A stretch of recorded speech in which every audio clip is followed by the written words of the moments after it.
Sorry, bro. Have you sent me an invite? No, you should have been in the party, so we should have all joined together. Wait. But Invites, yeah. Multiplayer game accepted. Oh, right, aye. cool. Yeah. Sweet as a swedger. Hello. Hello. Hello. What's it use? What are we doing here, Joe? Well, this is the third podcast which the three of us have done there. We're on Not done it to yet. our next. We're on to our next top five, and tonight we are not playing Battleborn as expected, which is probably just as well because it's shite.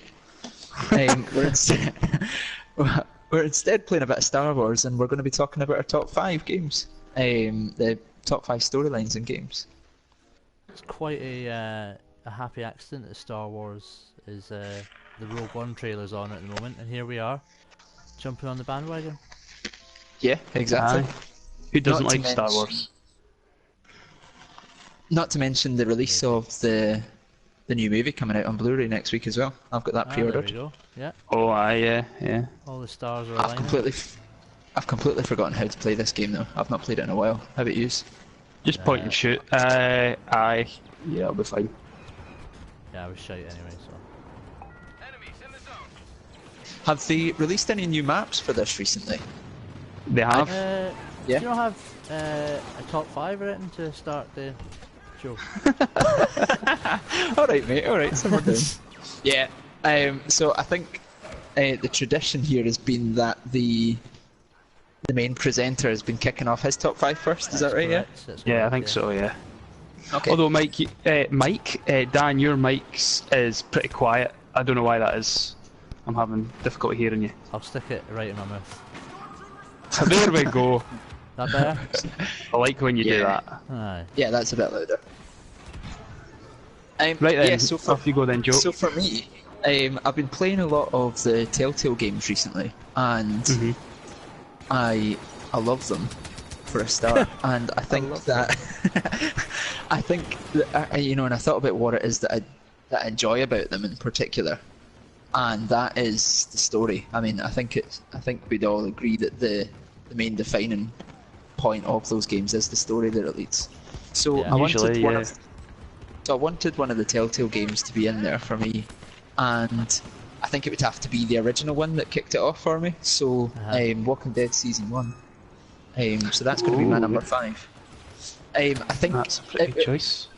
interesting in that it didn't just have your, you know, what you would traditionally think of as story in a game. You know, it's not just saving the world or you know, you've got this main character which you're trying to turn into a hero and see through to the end of the game. It was all about decision making, and Yeah. you know, kind of more attuned to the likes of the TV show, which was a bit of a new parallel in games, and I think a lot of things have been trying to follow in those footsteps recently since the success of it. So I think for me, you know, decision making has become like a defining feature in what makes a good story in a game now. It's the choice, and I think it did that superbly. So for me, that's my number 5. How about you? Do you agree? Good story. Yeah, I really like that yeah. first one. Yep, it's a good one. And season 1 is quite a bit better than season 2, but season I 2 is agree. still good. I like them Um, both. I like them both, but yeah. season 1 is the best by miles. Definitely, yeah, I'd agree. I recently, see the likes of Game of Thrones, so Telltale's Game of Thrones, that's, in terms of subject matter, Game of Thrones is probably more my preference. Like, I love that as a TV show more than Walking Dead. And I love all the, you know, the kind of the backstory, that like the world that you have there in Game of Thrones, and the Yeah. decisions that it offered you were actually even harder to to decide on, funnily enough. So I just completed that the night before. Was it last night or the night before last? I think it was last night. Episode 6, and that was also a tremendous follow-up for Telltale. That was really good, but not quite as original as the first episode for The Walking Dead. Okay. So, Right. Dan, how about you? What was your number 5? Number 5. Let me get my notes. And can I just clarify? Go on. If it's a game that's part of a series, are you allowed to choose, like, so for example, The Walking Dead? Yeah. Are you allowed to? Did you have to choose season 1, or could it have just been like The Walking Dead? No, I think. What are you doing, Joe? For fuck's sake!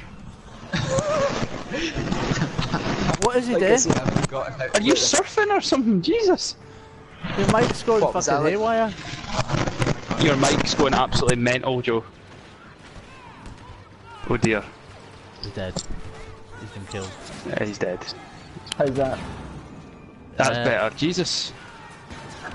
Were you trying that new Sorry. mic again? I might have been. You fucking dick! I knew that's what it was. I'm just as cool Idiot. just now. You're fine. Fucking hell. I'm fine. Right, cool. Good stuff. Jesus. Right. This is bizarre actually. I didn't realise that you could have the audio coming out the standard PS4. I've got like the audio coming out the earpiece. Anyway, What's he talking Dan, about now? you're number 5. Number 5 for me is Spec Ops: The Line. I thought that game. Here, took, that's a good one.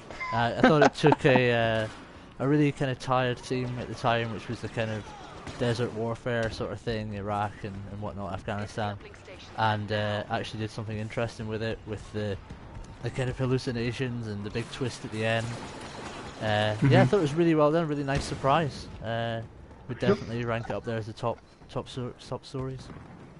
Yeah, that was one of my potential choices. I definitely thought about it, but then I haven't quite completed it yet, so I thought I can't choose that. So Well, yeah, you need to see the end then, so it's just as well I didn't say anything. that's one that I've not actually played. What's the sort of general premise there? You are a kind of a unit in, I think, unnamed kind of desert, so like Afghanistan sort of style. Okay. And there's been, I think there was some kind of convoy or something that was attacked, and you have to go and kind of find out what happened with your kind of troop of guys, and you end up getting a call on the phone from this sort of the protagonist, and he leads you along a kind of a merry chase sort of thing. Really good story though. Like, it sounds really simple like that, but when it plays out, it's actually really good, and it doesn't glorify kind of war much at all. It's quite a solid No, it look at doesn't. times. It's good- quite good distinct game. from the likes of your CODs there. Exactly. Yeah. No, it's a really solid game. Check it out. Right, okay, cool. So, my number 5 is now. I could decide on my top 2 or 3 quite easily. It was actually my 5 and 4 I had difficulty choosing. So originally I actually had number 5 as Majora's Mask, because it's so different to all the other Zeldas. But then I thought, nah, I need to choose something that story-wise has had more of an impact on me. So it's quite a safe choice, but my number 5 is Mass Effect 2. Oh yeah, quality. yeah, good one. Because I was thinking, do I choose the trilogy, or is it just one game out of a series? I don't know. I mean, obviously, as a trilogy, as a trilogy, it's phenomenal, great story. Ending's maybe a wee bit disappointing in the third one, but it's the way it carries on game to game is amazing. But without a shadow of a doubt, story-wise, the best one is number 2. Agree. It has the best characters and the deepest interaction with these new characters, and trying to keep them all alive until the end, and seeing what happens and who dies and who doesn't is just... It at the time was... I know you're saying Walking Dead does a lot of choices, and it does, but Mass Effect did that and had great gameplay as well. Yeah, that had permadeath great thing RPG mechanics. The permadeath choice at the start, where you just lose one of your crew, was a totally new thing for me. I don't remember ever really having that. Yeah, Absolutely. Especially in a game like that, RPGs were always safe up to that point. My typical experience of RPGs was JRPGs, and nothing bad really ever happens to your characters. Nothing that lasts anyway. And if somebody did die, they would always come back to life or something. So that was quite groundbreaking. They genuinely would. Like. Yeah. Yeah. So that's mine. Pretty safe, but Mass Effect 2. Nice. I don't know. That's a good choice. Okay. Well, back to me then. I'm going to have to, like I say, on those JRPG routes. I think, seeing as it's typically been my favourite type of game up till now, it would be really unfair for me not to include one of those, because they've been, you know, a defining point in the kind of the games that I've come to love now, and what's really got me into gaming. So one of the best forms of JRPG that I've played was Bait and Katos, and I know that. So that's number 4 for me, and I know that was I know that was a big one for you as well. Yeah, it was. The reason that I've chosen that one, it was I should clarify. It was on the GameCube. It wasn't a massively popular game.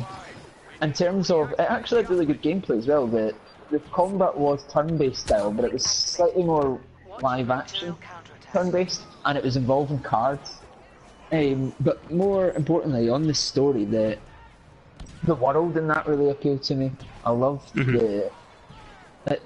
something that's always, as a genre, something that's always really interested me is the supernatural, and then like angels and demons and your basic kind of good and evil and stuff. And the whole idea of them, like your main character has, without going into it too much because a lot of it isn't explained until later on in the game, but his origins is this kind of angel. And one of the main things that really made it stand out was the fact that your protagonist player turned out to be the bad guy. And I remember that was one of the main things for me when it really just swung it around. It went from a game that I'd been really enjoying and I'd been intrigued in the story to one that properly blew me away at the time, back in my teenage days of when I was a lot more impressed by that kind of thing. But yeah, it was really unusual. It was really unusual in a game to be playing as the bad guy. Yeah, and also to have that not revealed to you until quite late in the game. I think it was maybe 2/3 of the way through that you realised that you were actually the bad guy. I mean, RPGs are one of the genres of games that I no longer seem to have much time for. I just can't be bothered with them. I'm not interested in any. But back in the GameCube PS2 days, they were one of my favourite, and I loved most of the Final Fantasies and stuff like that. And Bait and Katos was my favourite one.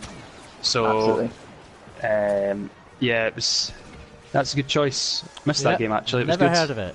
So good. It's honestly, it was quite good. It did a lot. It was a good game. It was a good game. Did a lot a wee bit more originally than a lot of your games back then. Voice acting was a hit or miss though. Jesus. It was, yeah. That young girl, like the young blonde. She was awful. Yeah. Irritating as fuck. Anyway. Very much so. Yeah. So Dan, you're number 4. My number 4, the original Broken Sword.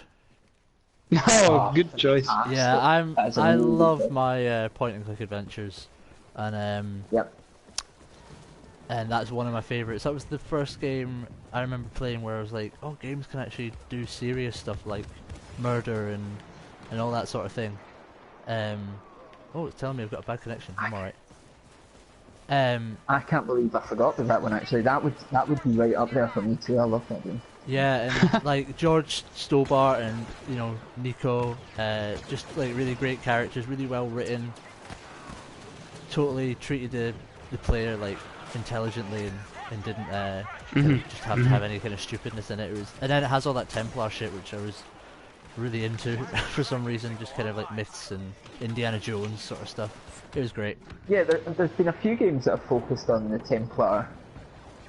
Yeah, like origins and things. Yeah, there's been a Tomb Raider has done it, and yep, that's true. Yeah, but it is an interesting subject matter, though. Yeah, it's good.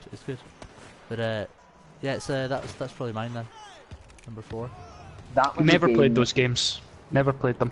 Oh, they're great. Oh, it was really good for me. I played. Did you play it on PC or the Game Boy Advance then? PC, I was.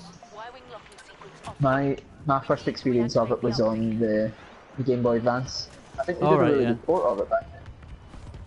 Yeah, I remember it wasn't tank controls until. Oh no, yeah. It was traditional point and click. Yeah, that's right. It was on PlayStation. They made it a kind of tank game. It was weird. Wasn't a great. It was a very difficult game. Yeah, I remember that was a game that I could have really used with the internet back then. The items that you have to combine. Like, you know, I remember one of the ones where you were trying to make a mould for a tea and you had to find soap at one point and something else and then a napkin and... Those games are classic for those stupid puzzles. Like, nothing's ever as bad as the Terry Pratchett one, Discworld. That was insane, but they're always good fun to work out. Yeah, just use every item on every single thing in the world until it works. That's what it came down to in the end. That's always what it came down to. Basically, yeah, that was pretty much. Especially when you're that age, you know, it's like more difficult. Yeah, that was a class game though. I really loved that. That was I think that was one of the first kind of point-and-click games I played as well. Yeah. What about you, Liam? Right then, well, my number 4 choice is something that, yet again, I've chosen it because it's part of almost a series, but I had to go for the main part of that series, and that's Half-Life 2. Oh, nice. Yes. Now that featured in our last podcast as well. It did, and I thought story-wise, you might not think of that, or you might not choose that, but I'm thinking of impact characters and story have made on me, and obviously this isn't the ones we think are the best. This is our favourite ones. So, Half-Life 2 was definitely one for me. It did help that back then I'd never seen interaction with other characters in an FPS like Half-Life 2 before. I mean, it's still very rare that you get it as good as back then, but Alex and her story with her dad and the whole thing with Black Mesa was just... I was engrossed from start to finish, and Half-Life 2, the main game, is the one that I've gone for, but you can't discount Episode 1 and 2, especially Episode 2. Yeah, Episode 2. It really leaves it in a way that you want more, not necessarily because you want more of the game, like the gameplay, but because you want to know what's happened. It's that good, that gripping. So yeah, Half-Life 2. It facilitates the gameplay, unlike most FPSs. Yeah. But it doesn't need to be the main focal point as well. Yeah, and it is the characters, but you know, they lead to the story, so you know. Yeah, no, I would include characters and general premise, like, you know, the world building as, you know, forming part of the story sometimes. Yeah, and it is a good story anyway. It's interesting, like the whole what's he called now? Is it the businessman? The G-man? G-man, is it? G-man, yeah. Yeah, the guy in the suit, yeah? Yeah, I mean, all that, I mean, what's that really about? And, you know, it's... Yeah, still nobody really knows. Yeah, it's probably, I mean, in terms of first-person shooters, it probably is still up there as one of the best stories, but, yeah, that's my number 4. Nice. Awesome. So, I think we're back to me then. Yeah. Yeah, they have been good so far. In Half-Life 2, that was your favourite FPS as well. Dan, I believe, wasn't it? Yeah, it was, yeah. It was Dan's, yeah. Yeah, great story. Helped. Oh, shit. Sorry. I just had a wee... Oh, that was tremendous. Sorry. Getting caught up in the game there. Yeah, so... number 3 for me, turning to one of my favourite developers of recent years, if not my favourite, BioWare, and that's the Dragon Age Origins game. Oh, the last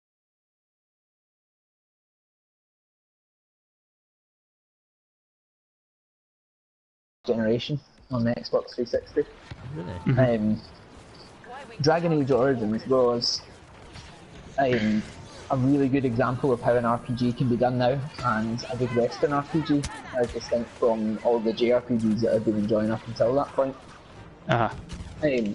Vast in scope, and you know, if I can, like I was saying there, include within that, you know, the overall world and the premise of how you've got there and some of the backstory, so not necessarily the main integral story that you're following throughout, but the lore and everything that you pick up from codexes and you know, the different, you know, books and shit like that, you know, that you find as you go throughout the game. So all of that combined just made such a rich world, and one of my favourite kind of genres as well, you know, your kind of prehistoric dwarves and elves and Prehistoric dwarves. Not prehistoric, sorry, I beg your pardon. You know, your kind of, what the fuck Yeah, you know, dwarves back in the time of the dinosaurs and the dwarves. Can you imagine that? That'd be brilliant. That'd be amazing. Because I was just talking about prehistoric stuff. Not prehistoric, right, help me out. What do you call your kind of Tolkien setting with your... Fantasy. Fantasy. Well, no, Medieval not fantasy. Dark fantasy.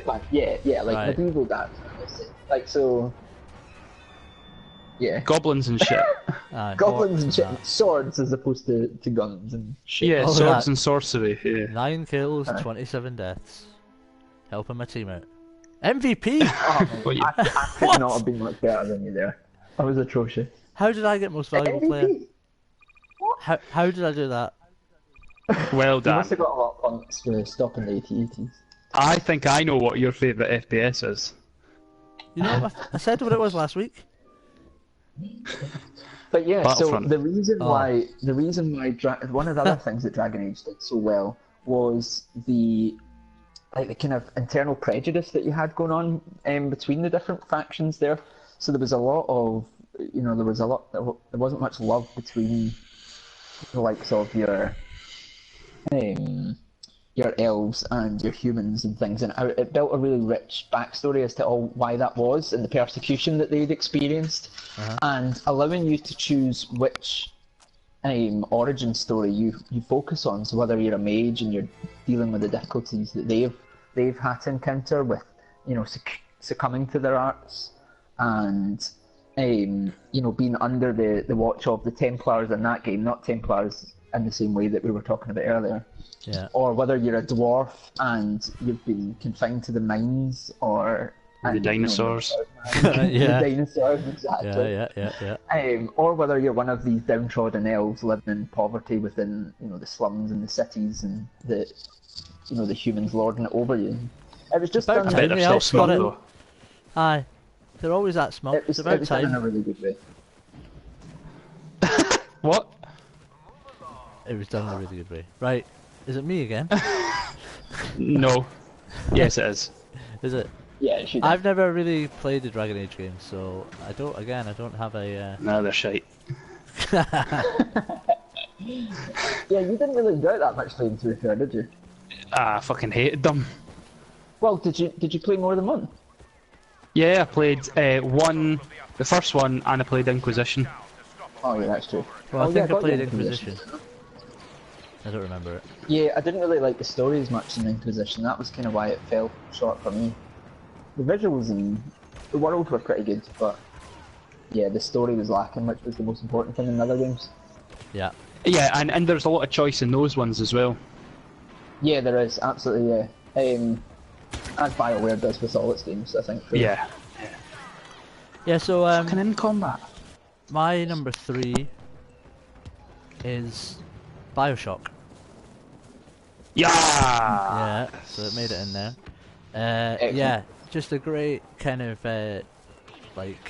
noir mystery underwater in this amazing place, amazing setting. Bits of horror, bits of kind of sci-fi, like a lot of the 1950s and 30s movies tropes things. It's awesome. Yeah, just a great. Like we spoke about, we talked about Bioshock a lot, Liam. It is a really, really linear game. Like it is literally A to B basically. But the story just Well, with Yeah, the 'cause story the- it is, yeah. the story just pulls you along, like, and you don't even notice just kind of how much you are being kind Yeah. of pushed along. Yeah. Well, you're being told. Yeah, exactly. So, yeah, and that's what makes it even more impressive, is that it's exactly what's happening as you're being forced. Just really Yes. clever. It's awesome. So yeah, that's my number 3. Are you still there, Joe? I bet bro. he's been. No, I'm here. I was munching a biscuit. Ah, right. If you listen to our streams over any length of time, you realise that normally when I'm playing, I'm eating. I've noticed that. So, I noticed I that, thought- fuck's sake. I thought I would spare you listening to my crunching. Thanks for that, that's good. What kind of biscuit you eating? Well, it was your favourite digestives. Just ordinary Aye, digestion. they're alright. Aye, chocolate digestive. And then this Chocolate? biscuit. Yeah. I just had a chocolate I had the other hobnob. day, but I finished it. Put that in your tea. Anyway. It's good. Right, Liam, it's on to you. You're number 3, mate. Right. My number 3 is, it's not been said yet. It's The Walking Dead Season 1. That's shite. Great minds think alike, that's all I've heard. You and me only had one game in parallel last time. I tell you what, The Walking Dead for story is, I like it more than the TV series, like way more. Yeah. It compares to the actual comic for me. Like, I love the comic, and absolutely love. Sure, it's interesting. Because I've been more of a fan of the TV show, and you've been more of a fan of the comics.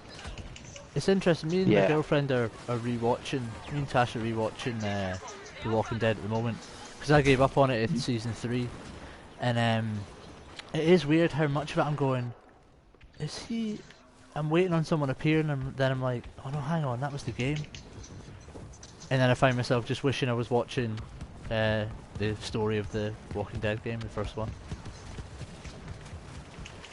Yeah, it's a brilliant game for story, and I remember we had a discussion about you know, whether it was a game or not, because you know, you don't really play it, you just make decisions, and I still stand by that. I'm not sure how much of a gameplay there is in it, really. Well, I was just about to ask you that. Was there any game that had done, other than, because obviously I know Telltale, that wasn't Telltale's first game, just their first that I'd played, but was there any other series that did that, where, you know, you were just playing an interactive story, more or less? Oh, probably. Aye. I mean, there'd be ones on PC and that are like sort of point and clicky things where it's kind of like that. Less to do with. Point and click still different, I suppose. I wouldn't really class it in the same kind of genre, even for story as that. Would you? I would say Walking Dead is pretty close to point and click at times. Yeah. I mean, it can be, yeah, true. Especially when inspecting the items, when it does come to probably close enough. Yep. Yeah, fair point. But yeah, we've talked about that, but especially the ending of Season 1 as well is really, really quite great. And it'll probably be one of... Yeah, definitely. And set up the next one, and every episode had something different, but was interesting. It really made you think about the choices you were making more than potentially Mass Effect for me. And that was with how good the writing was and how good the story was. Okay, kind of already established because of the comic, but it's still a side story, you know, it's not just following the comic, so pretty damn good. Good stuff. That's my number 3. Can I ask you then, before we go on to the next so before we go on to our top 2, how important, so we're talking about story in a game, and obviously we've got lots of different features which make up a good game, your gameplay, your story, your interface and audio and whatever. How important is story to you in a good game? Well, I think Decade or whatever is Dark Souls. Now, when I played that, is it a game that you're playing for the story? Not really. No. But it's... See, this is what's difficult for me, because I wouldn't say Dark Souls is a game that's about the story. But what makes Dark Souls even more special is the lore and the story that's hidden in there. Okay, you have to look for it, but it almost interests me more than a lot of the choices that I've made here, but I still wouldn't class it as a story-driven game. There's no narrative. I think that's an important distinction. Yeah. So it's quite... That's when the world and the lore and the backstory doesn't feature as part of the story, I would say, almost. Because I think it would be crazy to call that Dark Souls story and think of it as a story-led game that you're playing to find out what's going to happen next. Like, it's just not that. Look, the story in Dark Souls is you wake up and there's some bells ringing. And you're an undead, and you go and ring them. You know what? You know what's going on. You know, that's not a story, you know. But it's what that world just holds in store for you that makes it so special. In terms of story, sorry. I think there's a lot of people that would disagree with us. Yeah, probably. A lot of people don't need story in a game, sure. I quite often don't. I mean, one of my favourite genres of the last wee while is roguelikes, and they didn't have like any story at all. If the game is good enough and entertaining enough, I don't need a story. Am I going to enjoy and play Doom for the story? Nah. Yeah, exactly. You know, exactly. I don't. So yes and no, but probably it's definitely not one of my first things that I would choose. Well, I would say for me, story is probably one of the more important things in a single-player experience. If it's a multiplayer thing, I'm not really too fussed. You know, something like we're playing now, do I need a good Star Wars story to go along with this game? No. But if I'm getting a proper single-player Star Wars game, do I really want a good story? Yes, absolutely. Well, yeah, of course, that's fair enough. So, for me, like I say, my favourite genre of game overall is still point-and-click games. I still love them, I still play a load of them. And I always tend to find that they have the best stories, and they tend to have the best writing, the funniest characters. You know, game stories overall they're getting better, but there's very few games that are genuinely really funny. You know, like a proper funny story. Like Simon the Sorcerer, when I was a kid, was funny. Portal's funny. You know, like they're good examples, but there's not many nowadays. So yeah, definitely really Portal important. Just doesn't fit into any category though. I wasn't allowed Portal in my FPS. It's a puzzle game. I still don't think. Well, yeah, it is a puzzle game. To be fair. Yeah, so there It's the best puzzle game there is then, other than perhaps The Witness. No, yeah, The Witness is Portal's pretty better good. than The Witness. But that's a Portal's different argument for a different day. Yeah. Well, for me, I mean, why I'm asking is because, and that will lead into my number 2. But story has always been, in the past, when I was growing up, the most important thing for me. And I would say my attitude's kind of more aligned this year's now, Dan. If I'm playing an in-depth single player, I expect a good story mode. But I've been finding the games that I've actually been devoting a lot of my time to these days has been multiplayer games with you guys and whatnot. So obviously you don't really need it the same there. And if you're just wanting pure gameplay enjoyment from the likes of your Dark Souls or your Dooms of the world, then obviously again you don't need it there. So I have become, I have started swaying away from stories being the most pivotal, important thing. But in the past it has been.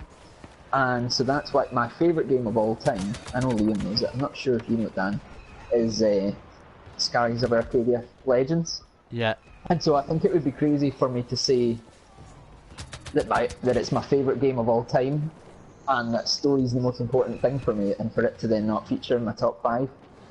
So probably these days it would be quite juvenile, the story, and I imagine obviously if I've played it now, I don't think my impressions of it would be quite the same. But back then, it was just a game it was my first game that I played on what was the new generation of that time, the GameCube.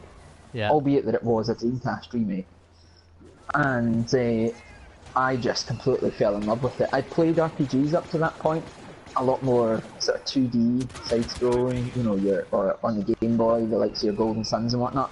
But I'd never played one with as much scope as that, or the length of it. I mean, I played that game, I think, in the first playthrough for at least 80 hours, which was unheard of at that time, for me. And it was one of these kind of games where it starts off with a fairly basic premise. You're trying to save some of your crewmates who have been captured by like your typical evil armada, kind of empire type folks. Sure, by the way, is this your second game? This is my second game, yeah. Right, you didn't say that, by the way. This is Skies of Arcadia Legends, this is my second game. You know. But yeah, it just builds from there. It starts off as you think that's what the game's all about, and then I think about two more times thereafter, it just completely changes again in terms of what your overarching objective is.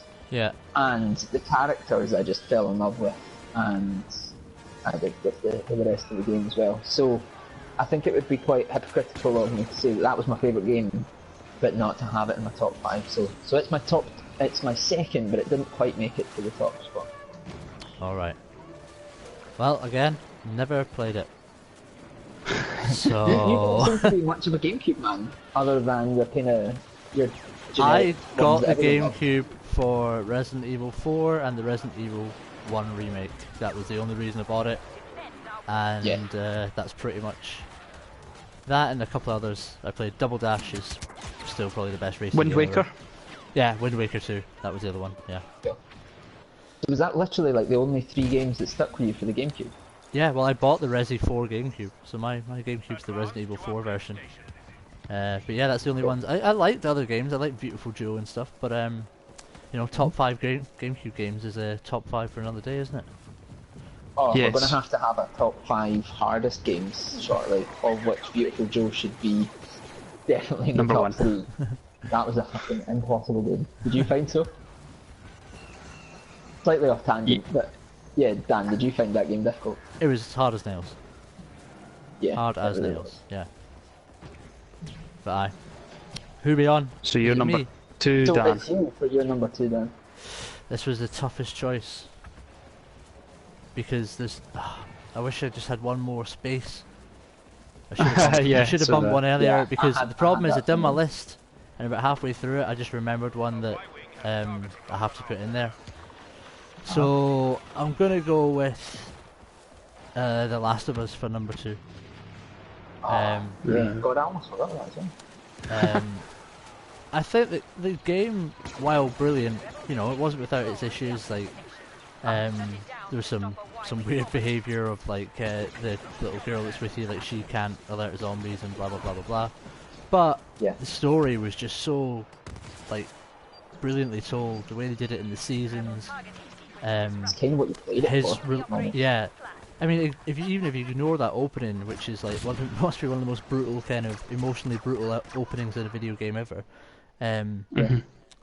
It's the way his relationship with the girl just develops over the course of the year, where it is you see him kind of want to be the kind of fatherly figure, but obviously he's still very much grieving over his daughter, and his kind of struggle with dealing with Ellie.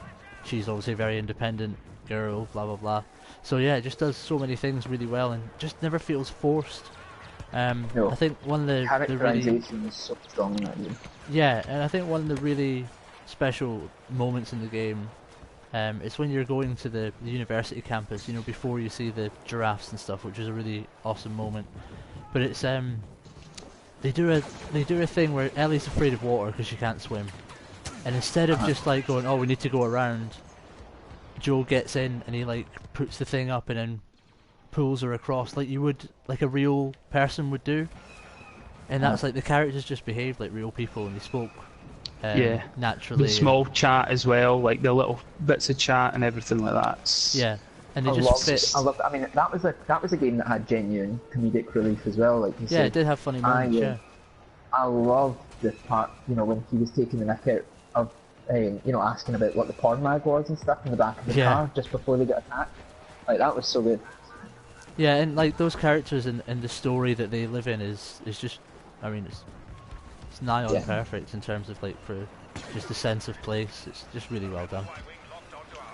That is a great choice. I'm kind of almost sad that I forgot it as well. Actually, it doesn't feature in my top 5, but it probably even should be. Great game. Awesome. So then you then, Well, Papa Ted.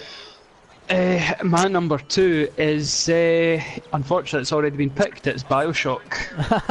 Well, that had to be, I think with that genre like storylines, there was going to be some overlap for us, wasn't there? Yeah, it's just Yeah, there was more with this one, but yeah, not that's a bad thing. But yeah, that's another game that's kind of like Half-Life. It's more linear when you look back at it and stuff like that. Yeah. But it was almost like in the way The Last of Us was kind of divided into seasons, and you remember each things like that. Bioshock was divided into different areas, and each area had its own story. Yeah. And like, you know, you had the first place, you had the mad surgeon. I can't remember his name. That's the best shotgun, bit of the but it's a long game. time. That No. section's the best bit of the game. I love it.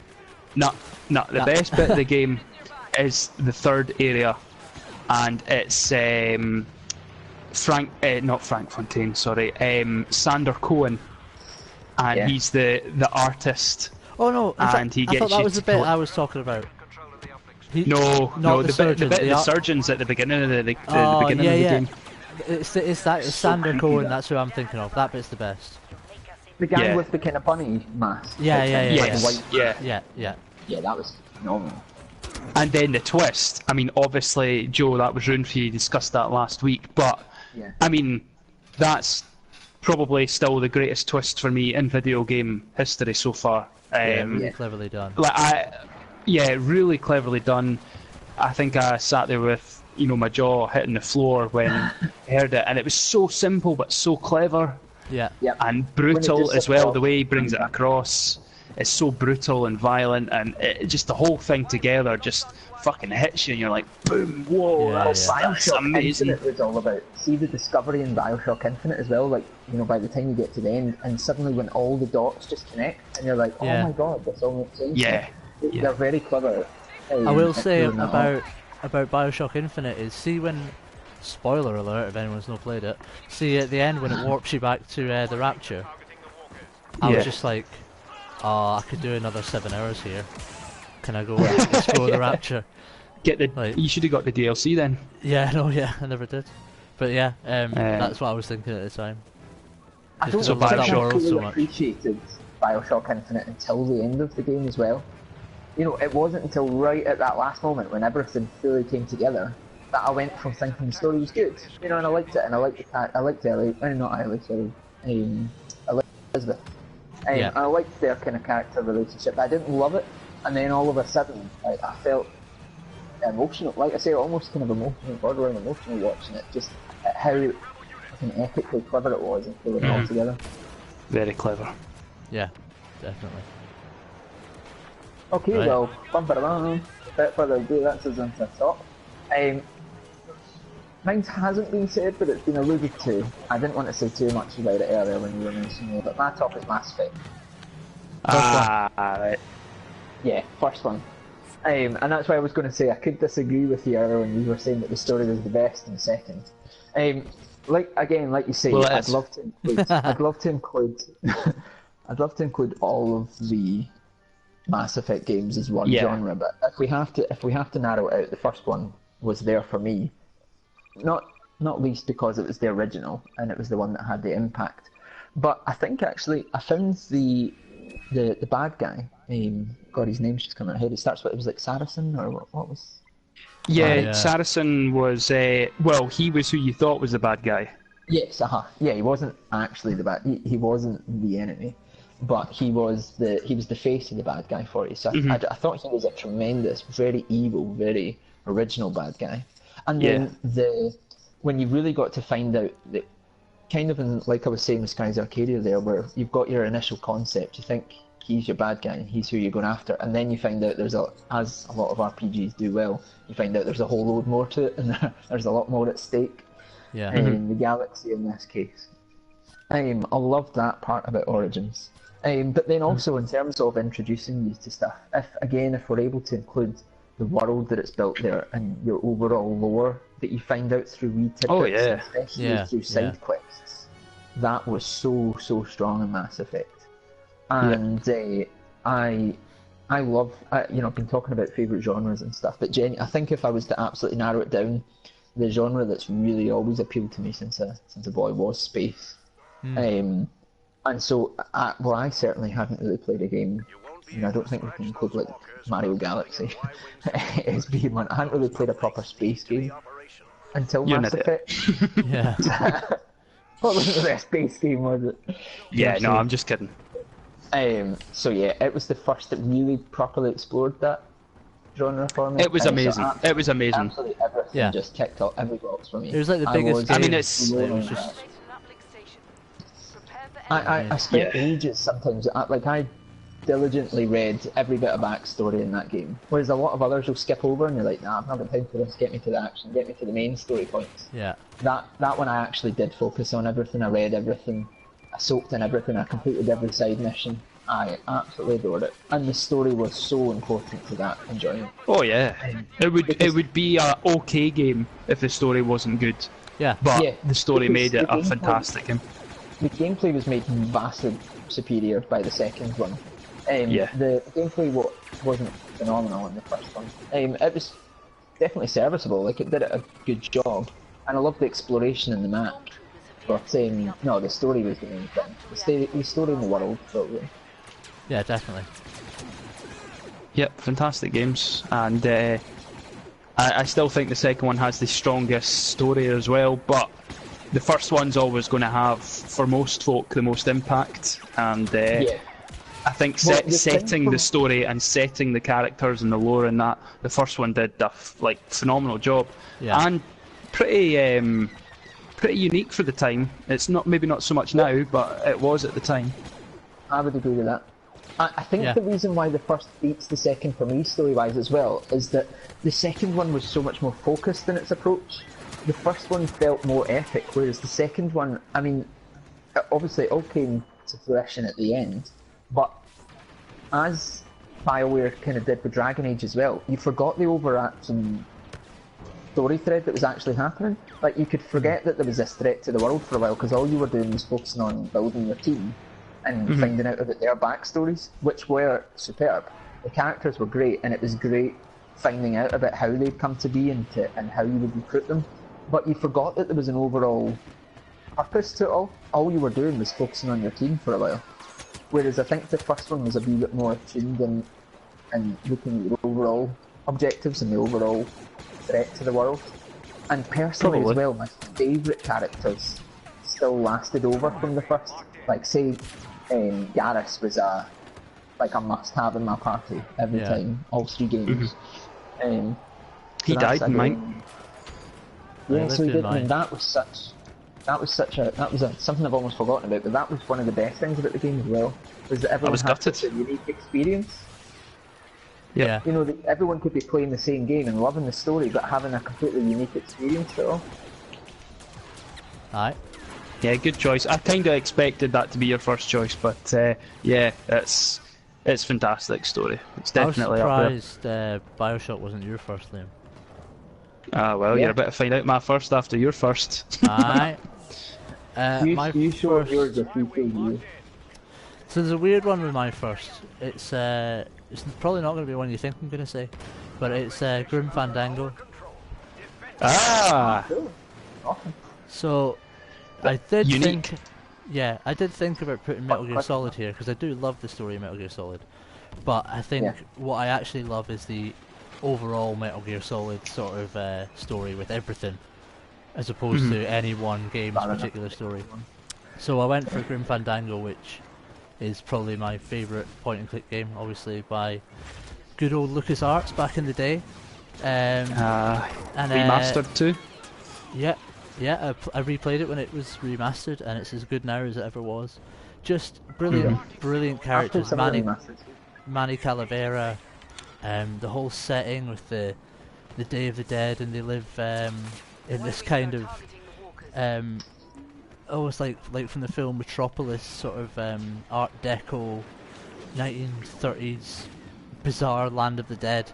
And you go after a girl to kind of save her because she's been given a raw deal by these corrupt guys that charge to ferry you to the land of the dead, like your final resting place. It's just I mean, imagine coming up with that story. It's so good. Plus, flaming beavers, obviously, as well. It was so tongue-in-cheek as well. Yeah, it was completely. And it just did everything really well. It was just really well. Great voice acting. Great voice acting. Written. Yeah, and just that's something we've not even really touched on as well as the voice acting in these games. Yeah, very important. If you're having a very character-driven game, you need to relate to them. Which is why I'm not too keen on this new Tracer's voice, incidentally. But oh well, it's kind of funny, I guess. But yeah, Grim Fandango, man, it was just a brilliant game, and the way they worked the puzzles into the storyline as well, just so clever with pigeons, and then they come back later on. There's lots of callbacks throughout. It's really, really good. I love it. Still love it. Awesome. Yeah, and unique as well. It's a good choice. Yeah. Very unique. Yeah. I've not really played anything much like Grim Fandango at all. Yeah, it's great. You should get it on the PS4, the remastered one. Yeah. If you're going to play any game like that, play Grim Fandango. Yeah, it's probably. Although also, it wouldn't hurt you to play Day of the Tentacle as well, because I love that game too. Yeah, brilliant. Yeah, I've seen that's just come out again. And Beneath a Steel Sky.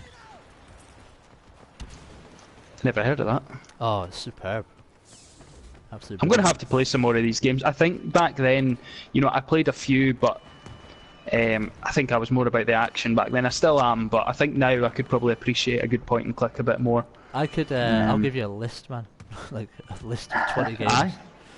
Yeah. Sure. That'd be quite good, actually.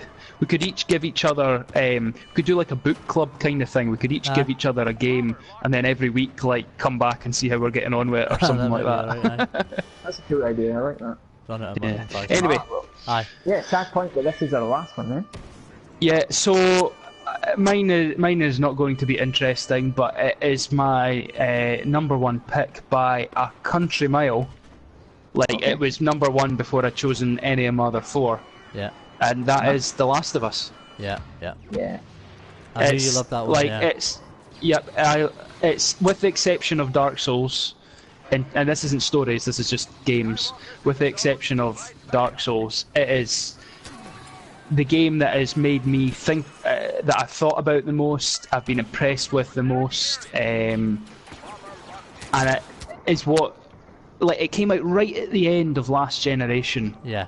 And it was just, yeah, and it was just such a great way to say, right, we've been building up to this pretty much. Yeah. This is as good as it's going to get on this generation, and it really was, like, graphically, story-wise, gameplay-wise. I know you had a couple of bugs with it, Joe, but I didn't, and I think that whole thing with the I think the whole thing with Ellie being a bit not attracting them was a design choice, even though it's a bit jarring sometimes. Yeah, but of course, it made total sense for the game. It just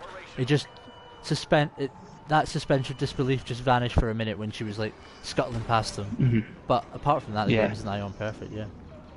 And I tell you what, you know how when she's just running around with you, she's just like running around with you, and she doesn't cause the enemies to notice you, like, even though they can see her in that. It's just because obviously if they did, that would be fucking irritating. Yeah. But then it would suffer from the same flaws Resident Evil 5. I thought. Yeah, like, or 4. Your co-op character was just a fucking hindrance. Yeah, it was the right choice. It was the right choice, definitely. Yeah. Last of Us, the ending, everything up to the ending, just everything about it. The voice acting, the way it felt like a real world, but actually something that helped set the tone of the story was the music, I thought. And I know we're not talking about the music and stuff in games, but there's no good ending going to become of that world. You know that there's not going to be a happy ending. And I just thought the way that ending is just, the more you think about that ending as well, at first it was a bit like, oh, that's it. Yeah. But then the more you think about it, you go, what a perfect way to just show that they are only a tiny part of this entire world. And I love seeing this. Oh, it's genius. I just think the story is fantastic, and the way it makes you feel everything about it. And it was my #1 by a country mile. Absolute country mile. That makes sense. That's a good choice. I mean, I'm kind of glad that I didn't pick it now, because then we all would have had the top 3, but I wholeheartedly agree with you. Well, it would have deserved everyone in the top 3, you know. 5 that should feature in there. It's a good point. Yeah. One thing we've actually not mentioned until you've said there, but it's so important to a good story, is the ending. It's very hard to have appreciated the story in a game if the end doesn't satisfy you. Yeah. There's nothing worse than an ungratifying ending, and it just taints the whole experience, no matter how much you've enjoyed it up until that point. Yeah. And I think that's why Mass Effect 3 was such a hindrance for you, Liam. The end was just so... Well, also the fact that my PC by that point wasn't good enough to run the third one, so I had to run the third one on Xbox, and couldn't carry across all my choices. Yeah. So that was a massive problem. That was a huge impact on my enjoyment of that game. But, So yeah, it was all about everything that you built with your characters. You know, the experience that you had that was, you know, following throughout the games. definitely. Similar to Absolutely, Telltale yeah. and The Walking Dead. If you didn't have any of your choices imported and you just took a generic list for episode 5, you know, it wouldn't mean anything to you. Yeah. So yeah, that was a good set of lists, guys. I enjoyed thinking about that one. That was tough. It was a tough It one. was. Albeit that I don't think any of our top choices were all that hard. no, it the seemed like a top lot one of was obvious. Yeah. So are we going to finish things up there, or are we going to carry on for a bit down like that? Well, it's about 10 o'clock, isn't it? I'm going to have to go shortly. But, you know, probably finish this match. That's a good point to leave it, yeah. Aye, finish this match, aye. Yeah. So, obviously we'll be back on Wednesday doing something. Another Pish Pattercast. Yeah, well, it won't be a top 5. No, but we'll discuss that like tomorrow or tonight or something like that. We'll discuss it on here. But I just wanted to mention that boys, who's off tomorrow? Unfortunately, I had to go in, but I'm off for the rest of the week. You jobby! You jobby! I hope yours doesn't arrive till 5:30. Oh, I bet you that's going to happen. Day. It is National Dark Souls 3 Day tomorrow. Can you believe it? I can't. Exciting. It's very exciting. I've managed to avoid. I've seen one trailer right at the start. Avoided just about everything else. So completely. Yeah. As unknown. much as Joe's tried to ruin it, I've managed. I do love a wee spoiler. So yeah, very excited about that. I can't wait. Yeah. I mean, like, just think, like, Bloodborne style of graphics and all that, but Dark Souls. I mean, as good as Bloodborne is, I still love the Dark Souls world and that, and I'm more excited for it than Bloodborne. Although Bloodborne ended up being 10 out of 10 and actually better than Dark Souls 2 for me, I'm still more excited about this one. Miyazaki's back at the helm of a Souls game. That is everything you need to know. So and it's the send-off, the big send-off. You know, there won't be another Souls game after this, I don't think. Not Dark Souls. No, well, I don't think there will be. There'll be a different Souls game though. Mech Souls. He would do something maybe Demon like that. Souls too. Yeah, they did like Front Mission Evolved or something like that. So. Yeah, the Souls series Armored and surrounding games they're too popular now. Not for them not to do another. Well, that's that trilogy finished though, so you're not going to. I don't think we'll see another Dark Souls. I think we'll see another game that is pretty much Dark Souls. Yeah, it won't be called Souls. I think Souls is done. Yeah. Not even Demon Souls? No, I think really Dark Souls was the follow-up to Demon Souls, but they couldn't call it Demon Souls 2 because Sony held the IP. I think that was the actual reason for that. So I think he's already technically done it. Yeah, fair enough. Yeah. We'll see though. I hope it'd be nice if he did more. I just don't see it happening. I would take another Bloodborne. Oh yeah, not a problem. Yeah, absolutely. Bloodborne's so similar. I mean, it's not the same, but it's so similar that it almost feels like another Souls game. I tell you what though, I put on quickly fired up the PC to check what was working and popped on Dark Souls for a second. It is slow compared to Bloodborne. Immediately you feel it. Oh aye.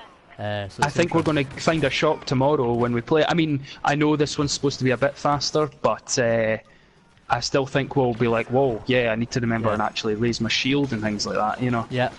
Oh yeah, I've got a shield. Oh, forgot how to use it. Yeah, boys, this has never happened before in an FPS before. I'm ahead of you. How's this happening? Especially because I'm playing utter gas. We're not paying attention. No. What are you up to?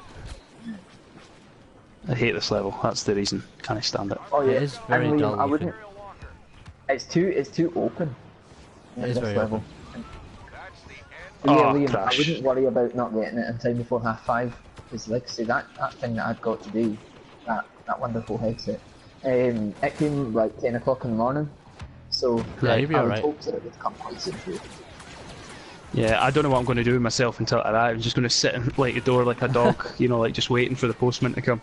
Then like just grab it at his hand as it's coming through the letterbox. bark at So him. when do you two think you're going to get Salt and Sanctuary? Don't know, but I will get it. 100%. 100% will get it. Yeah. That would have been a good one to keep you entertained while you waited. Well, that's the thing. I think it was because Dark Souls 3 was only like 2 weeks away. I was like, nah, I'll just stick with Siege and that now.